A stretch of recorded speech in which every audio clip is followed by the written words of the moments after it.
Vivienne Westwood's remarkable journey from being a humble teacher with an interest in fashion to becoming one of the most influential figures in the industry is a testament to her resilience, creativity, and boldness. In the early days, she found herself leading a double life, teaching primary school during the day and crafting and selling her own jewelry at the Portobello Market by night. While her passion for fashion was undeniable, she initially didn't believe it could be a financially viable endeavor. Her path to success was paved with intriguing twists and turns that ultimately defined her legacy. Interestingly, even during her teaching career, Vivienne's yearning for a more creative life was palpable. However, fear held her back, causing her to take paths that didn't resonate with her true desires. She married and even had a child with her then-husband, Derek Westwood, from whom she derived her iconic surname. Yet, her life's calling remained unfulfilled until her path intersected with Malcolm McLaren, a pivotal figure in her journey. It was through Malcolm's introduction, facilitated by her brother Gordon Swire, that Vivienne recognized the potential for the creative and unconventional lifestyle she had longed for. Divorcing Derek in 1965 marked the first step toward embracing her newfound sense of purpose. She began crafting clothes for both herself and Malcolm, as she had done since her teenage years. These creations, characterized by their exceptional style, caught the attention of Bradley Mendelsohn, the manager of the newly opened Paradise Garage in 1971. Paradise Garage was already an influential store, importing and selling dead stock denim, a revolutionary move in line with Vivienne's later commitment to sustainable fashion. This store, initially known as Let It Rock in Paradise Garage, granted Vivienne an unprecedented opportunity. The store's success was such that Malcolm and Vivienne soon took over the entire establishment, marking the true beginning of Vivienne's design career. Here, she found the creative freedom she had always yearned for and an outlet to share her unique vision with the world. Vivienne's shrewd understanding of her niche market enabled her to thrive. She tapped into the rebellious spirit of young Londoners who were still reeling from police harassment and economic struggles of the 1960s. Graphic t-shirts adorned with explicit and provocative imagery, as well as punk-inspired elements, resonated deeply with this subculture. As her designs gained traction, Vivienne's success grew to the point where she could leave her teaching job behind and fully dedicate herself to her craft. As Vivienne Westwood's store underwent various rebrandings, it simultaneously became a catalyst for change and a platform for creative expression. The transition from Let It Rock to Too Fast to Live Too Young to Die to Sex marked a shift in focus. Vivienne's designs evolved to capture the punk aesthetic, setting the stage for a new era of rebellious and groundbreaking fashion.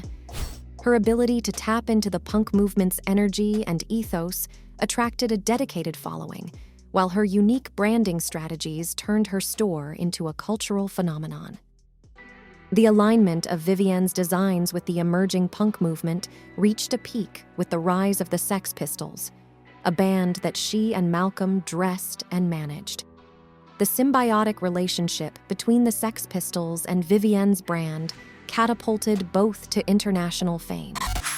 This was a groundbreaking moment in fashion, as it marked one of the first instances of a band becoming inextricably linked to a designer and a brand.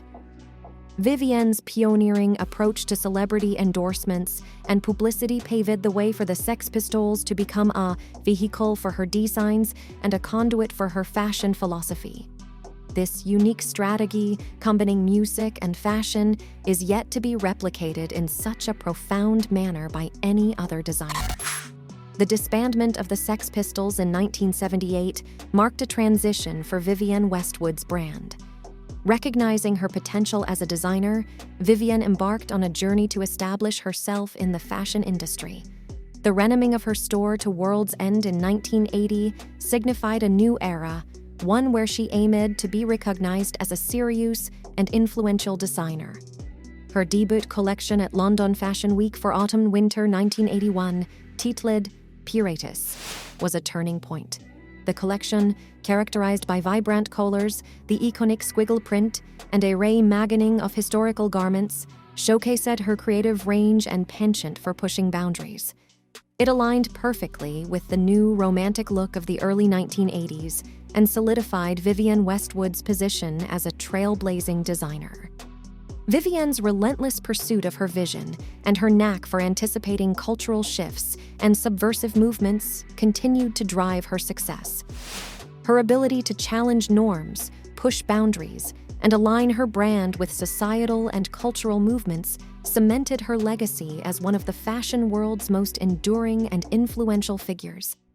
From the provocative imagery of her early designs to her commitment to sustainability and ethical fashion, Vivienne Westwood's journey is a testament to the power of creativity, authenticity, and the drive to make a lasting impact on the world of fashion. The impact of Vivienne Westwood's revolutionary fashion shows during the 1980s cannot be overstated. Her ability to infuse the punk aesthetic onto the catwalk was groundbreaking, but what truly set her collections apart was their cohesive and unique theming. In fact, her shows were likened to sending a West End cast of a pirate musical down the runway, a testament to her boldness and creativity. The resonance of Westwood's shows wasn't solely due to their avant-garde designs, it was also the infectious energy and fun that the models exuded. These early shows set the stage for a trend that defined the 1980s, transforming the catwalk into a lively party where models joyfully engaged with the audience, making it an enjoyable experience for all. In the wake of her success, Westwood's reach expanded, and she even ventured into opening a second boutique named Nostalgia of Mud. However, beneath the surface, tensions grew between Vivienne and Malcolm McLaren.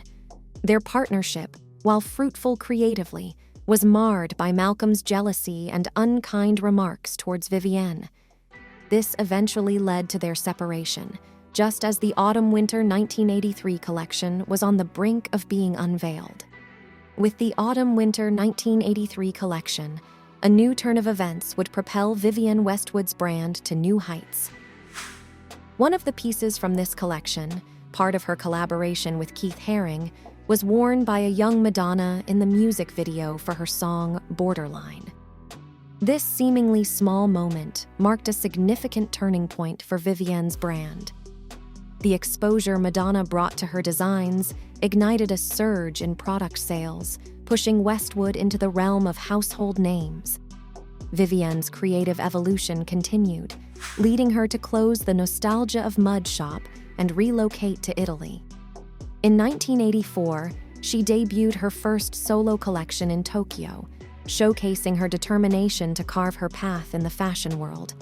As the brand continued to grow, she cemented her legacy with her iconic orb logo, originally a collaboration motif for her work with the Harris Tweed Authority.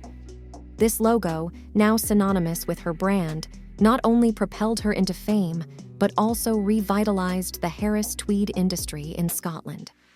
The road to recognition wasn't without its challenges. Despite her tremendous influence on British design, Westwood faced resistance from the industry's establishment. Her persistence paid off, with British Designer of the Year awards and an OBE eventually acknowledging her contributions. As the 1990s dawned, Vivienne Westwood's brand soared to new heights. She expanded globally, opening stores in Japan and New York, and diversifying her offerings with wedding dresses, menswear, and fragrances. The supermodel phenomenon of the era, including Kate Moss, Naomi Campbell, and more, aligned themselves with Westwood's brand, contributing to its meteoric rise. Amid her business growth, Westwood's activism took center stage. She used her platform to champion causes close to her heart, from environmental issues to human rights. Her commitment went beyond lip service. She actively participated in protests and marches, urging people to buy less, buy well. Her willingness to put her reputation on the line for her beliefs set a powerful example of using fame for meaningful change. In the midst of her activism, Westwood never lost sight of her role as a designer. Collaborations with Comme des Garçons and her own solo exhibitions further showcased her creative prowess. Her brand's impact on culture was so profound that it even earned her a damehood. In conclusion, Dame Vivienne Westwood's legacy is one of innovation, activism, and fearlessness. Her influence on fashion and culture is immeasurable, demonstrating that fashion can be a powerful vehicle for driving change. Her journey is a testament to the enduring impact of creativity, determination, and a deep commitment to making the world a better place.